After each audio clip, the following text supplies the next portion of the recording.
DTF, we have a vision to achieve gender equality in leadership by 2020. Why? Why do you need gender equality in leadership? And what do you mean by gender equality anyway? Because if you're just talking about getting 50-50 male-female representation in leadership positions, then you're not talking about equality. You're talking about quota systems, which are by definition discriminatory. If you're talking about equality of opportunity, then there's absolutely no need for this initiative, because that already exists. And thus there's no need for anyone to be subjected to this excruciatingly awful video. But let's plough ahead.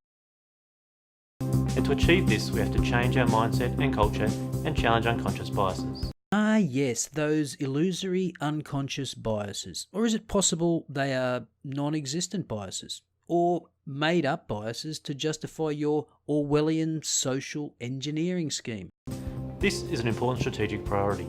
Having diversity of opinions around the table will add value to decision making and result in better policies and programs. First, you don't get greater diversity of opinion by having more vaginas at a table. And there's no evidence to suggest that you get better policies and programs as a result. And, as it happens, a paper was published on August 3rd this year by the Centre for Independent Studies, written by someone who obviously has a bad case of internalised misogyny, that cites a study by sociologist Frederick Lynch, who, quote, devoted 5 years and hundreds of interview hours to his study of workplace diversity programs, during which time he heard many HR professionals assert that their programs had bottom-line benefits. They increased productivity and reduced turnover and absenteeism, or were good for business because minority customers favoured companies with strong reputations for hiring and promoting minorities. However, Lynch invariably found that these boosters had to concede that their claims were yet to be validated by research. Lynch concludes there is still no systemic proof that diversity management programs decrease ethnic and gender tensions while increasing profits, productivity, and creativity. End quote. And if you're interested, the book by Lynch called The Diversity Machine makes fascinating and at the same time face-palming reading. This is referred to as the diversity dividend. Well, that's great. You've invented a buzzword for something for which there's no evidence actually exists. Well done. This statement provides us all with the steps to achieve this important goal. Now, we're only 30 seconds in to a 7.5 minute video. And you might be thinking, well, it would go a lot quicker if you'd stop interrupting every 5 seconds. But this video is so awful, so full of platitudinous, insipid corporate speak and bold-faced assertions without evidence to back them up, that there's no way I could possibly get through it in less than 45 minutes. I mean, even the idiots that appear in this video don't appear to believe any of it. I mean, take this robotic cardboard cutout for a start. The only reason he has a slight grin on his face here is that he knows his part in this bullshit is now over. And you can tell he doesn't believe a single word he's said, given that he keeps having to look at the cue cards that someone else has obviously written for him, and the fact he has absolutely no conviction in what he's saying. So I'm not going to play the whole thing. You can subject yourself to that by clicking the link below. But I will play enough to make you sick. Did you know in Australia women have to work an extra 66 days to make the same pay as the average man? Oh, for fuck's sake. Shoo. The wage gap is simply the average earnings of men and women working full-time. It does not count for different job positions, hours worked, or different jobs. It has nothing to do with the same job. It has nothing to do with discrimination. Agreed. I'm going to embrace this strategy as it changes the work at desk culture. Now, in case you missed that, what he said was, I'm going to embrace this strategy as it changes the work at desk culture. Now think about how bad this is put together. We're supposed to believe this is a group of middle managers sitting around talking about hiring policies. And yet, this is the most contrived, scripted sentence you could possibly come up with. I mean, did this pudgy simpleton get his 14-year-old sister to write and direct this thing? And what the fuck is up with your mouth, you salivating freak show? Ugh.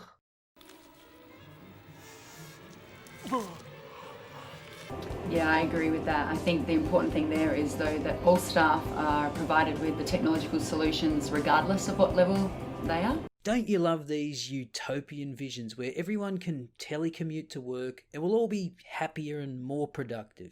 Problem is, there's very little evidence to support that idea. In fact, if anything, it's the complete opposite. This from Fusion. Quote, "Working from home is bad for you, bad for your employer, and perhaps even bad for the world. While working from home rarely can be a good thing, doing it too much reduces productivity and happiness and hampers innovation and creative thinking. So let's spend money on an iPad or laptop for everyone so they can work at home when they can't be bothered to come into the office." I think we'll know that this strategy has been a success when, as an organisation, the way we behave and the way we act is generally supportive of women in leadership and more broadly diversity in leadership and throughout the organisation.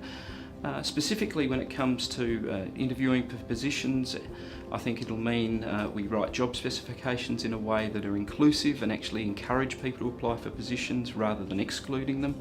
But also when we come to the interview process, it'll mean that we have a pool of applicants that is representative of the community, not just of one single section of the community. Listen to this simpering conformist tool. Eyes darting off to the cue cards, spewing out the platitudes and buzzwords, inclusive, supportive, representative of the community. Code for let's completely transform the workplace for women because they're children that need everything rearranged for them wherever they go.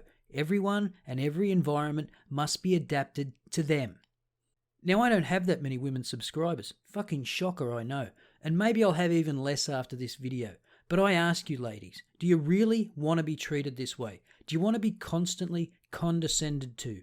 Are you that entitled that you think the workplace should be rearranged to fit your personal schedule? I give you the benefit of the doubt that you don't, but please speak up and make your views known. Now, one of the reasons this kind of horseshit can happen is because this is a government agency, so they don't have to concern themselves with things like productivity and efficiency. They have a license to waste taxpayer money, yours and mine. A key part to gender equality is providing flexible working arrangements. To help facilitate flexibility, I'm committed to managing my staff by their output and not by the amount of time they spend sitting at their desks. Now that all sounds good in theory, based on output, not on time at the desk. I'm on board with that. But what if you get someone who's super committed, super smart, and can get the same amount of work done in half the time? Can they work 4 hours a day and get a full-time salary? I mean, if it's all about output, and let's just put aside the fact that men are penalised for seeking flexible work arrangements while women are not. How is that a key to gender equality? Participating in the reverse mentoring program means that women in department would be able to give honest and constructive feedback to executives. Why do you need a mentoring program to give honest and constructive feedback? Are you incapable of telling the truth without someone standing there holding your hand?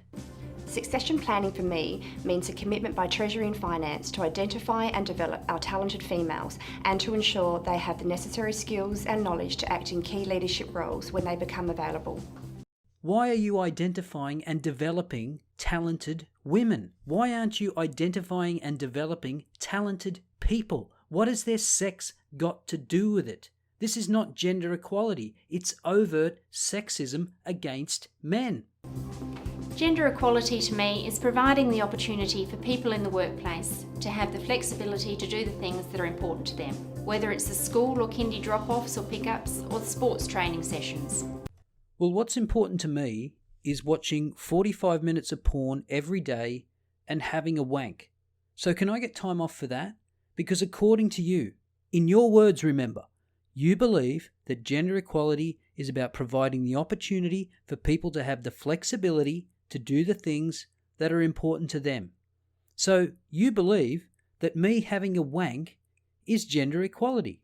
I mean, did I miss something here? DTF values the diversity that these personal experiences contribute to the workplace. We recognise the importance of maintaining a positive work-life balance. Alright, so this is basically a happy employees make productive employees argument, which is fine, but like all utopian dreams, they fail to take account of the fact that some people are assholes and they abuse such systems. They take the piss, make up bullshit reasons to take time off, and it causes resentment from people that don't. I've seen it many times myself. So you know what a true gender equality policy would be? No one gets time off for anything. It's completely fair. It doesn't discriminate against anyone. This strategy provides reassurance that I have an equal opportunity to progress my career and become a valued leader in the department. So I gather you can read from cards, but on a scale of 1 to 10 for sincerity and conviction, that was about a 2. Critical to the success of our strategic priority of gender equality and leadership is the review of our policies on recruitment, performance, flexibility and training, and we'll measure the success of the revised policies by talking to our people.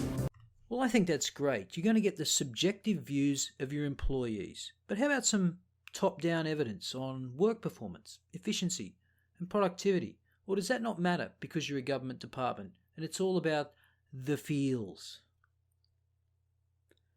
So I've shown about 4 minutes of this atrocity, and if you want to see any more, and I don't advise it, just click on the link below. But it's just more of the same empty slogans and catchphrases and feel-good bullshit that you've already seen. So if you have any self-respect or dignity, never get a job with the South Australian government.